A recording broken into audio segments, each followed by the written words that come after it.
Class 9 maths number system exercise number 1.3 हम continue कर रहे थे। तो क्वेश्चन नंबर 2 अब देखते हैं। तो उसमें दिया हुआ है know that 1/7 is equal to 0.142857।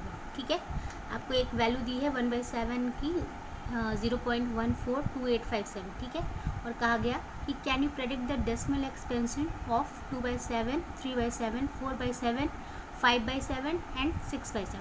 आपको कुछ वैल्यूज़ दी जा रही हैं जिनका आपको प्रेडिक्शन करना है डेसिमल एक्सपेंशन के रूप में। ठीक है, अब आप इनको लॉन्ग डिविजन्स के थ्रू भी कर सकते थे, लेकिन आपको यहाँ पे चूँकि एक वैल्यू दी है 1/7 की, तो आप अगर इसको इनपुट करेंगे तो आपको ये एक्सपेंशन बहुत ईजिली फॉर्म में यहाँ पे कैलकुलेट हो जाएगा। तो अगर हम पहली वैल्यू लेते हैं 2/7 की, तो आप इसको 2/7 को 2 × 1/7 के फॉर्म में लिख सकते हैं। 2/7 को आपने जब 2 × 1/7 के फॉर्म में लिखा तो आपको 1/7 की वैल्यू पहले ही ऑलरेडी गिवन है 0.142857। तो 2 में अगर आप इस वैल्यू को अगर आप मल्टीप्लाई करते हैं तो आपको जो वैल्यू मिलती है वो मिलती है 0.285714। ये वैल्यू मिली, यही आपका डेसिमल एक्सपेंशन, डेसिमल में ये वैल्यू आपको मिल गई है, जिसके कारण से आपने इसका डेसिमल एक्सपेंशन कर दिया और 1/7 की वैल्यू भी पुट करी। कैलकुलेशन आप करके खुद देखिए तो आपको समझ में आएगा कि इसका एक्सपेंशन कैसे हुआ। अब सेकेंड पॉइंट पे आते हैं, तो वो है 3/7। तो 3/7 को भी सेम जैसे 2/7 को लिखा था वैसे 3 × 1/7 के फॉर्म में लिखेंगे।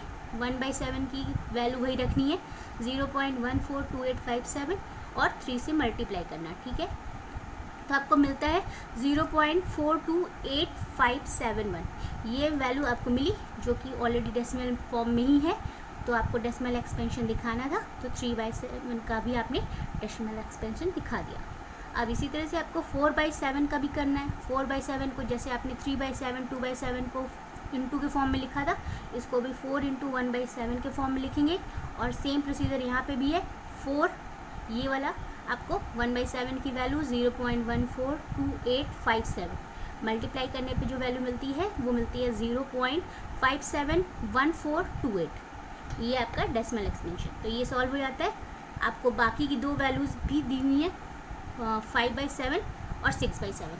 अब 5/7 के एक्सपेंशन को करने के लिए क्या करेंगे, 5 × 1/7 इज इक्वल टू 5 सेम 1/7 की वैल्यू 0.142857।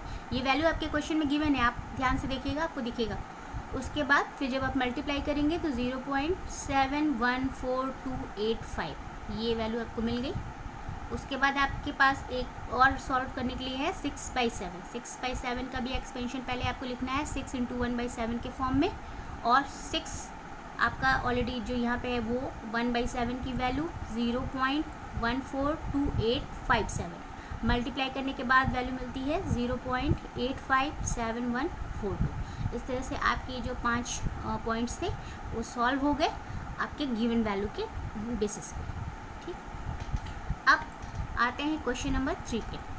तो आपको कहा है कि express the following in the form P/Q। P/Q के फॉर्म में लिखना है। तो P/Q अब तक आप 1.2 और 1.1 में देख चुके हैं। ठीक, तो 0 पॉइंट, अच्छा आपको पहला पॉइंट इसमें दिया हुआ, ऑलरेडी इसमें 3 पॉइंट हैं, बट मैंने आपको पहले का ही कैलकुलेट करके दिखाया है, बाकी 2 आप होमवर्क में कंप्लीट करिएगा।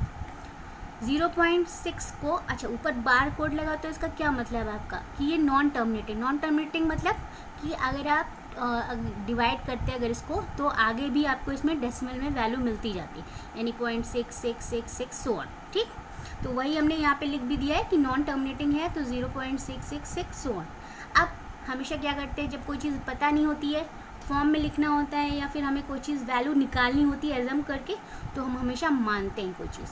तो मानने के लिए क्या करेंगे, x मान लेंगे कि अगर वो वैल्यू जो है या वो फॉर्म जो है एक्सप्रेशन का वो हमारा x है, तो x इज इक्वल टू 0.666 मान लिया है वैल्यू। ठीक है, एक वैल्यू गिवन थी जिसको डिवाइड करने पे हमको मिला था 0.666, तो वो वैल्यू क्या थी, मान लिया कि वो x है। अब आपके पास एक ये फॉर्मूला, एक इक्वेशन मिल गया आपको।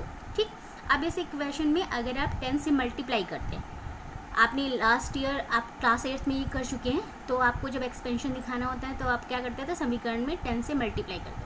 तो उस इक्वेशन में 10 से मल्टीप्लाई करने के बाद आप क्या करेंगे, 10 में यहाँ पे भी मल्टीप्लाई करेंगे तो आपको मिल जाएगा 10x और इसमें भी 10 से मल्टीप्लाई करेंगे तो 10 इंटू 0.666 जब आप मल्टीप्लाई करेंगे तो ये डेसिमल खिसक के 6 के पास में आ जाएगा, 6 के आगे आ जाएगा, ठीक है। तो यहाँ पे हो जाएगा 6.666।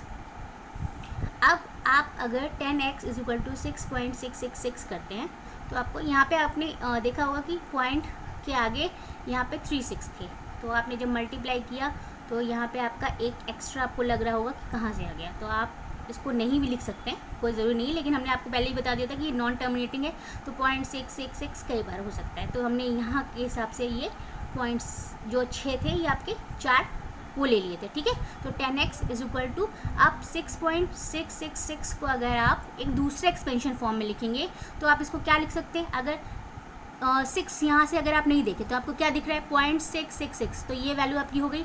अब आपको ने इसको 6 एज इट इज़ लिख दिया क्योंकि इसके आगे तो कोई डेसिमल है नहीं, तो आपने इसको 6 लिख दिया, तो ये 0.666 और ये 6 हो गया, ठीक।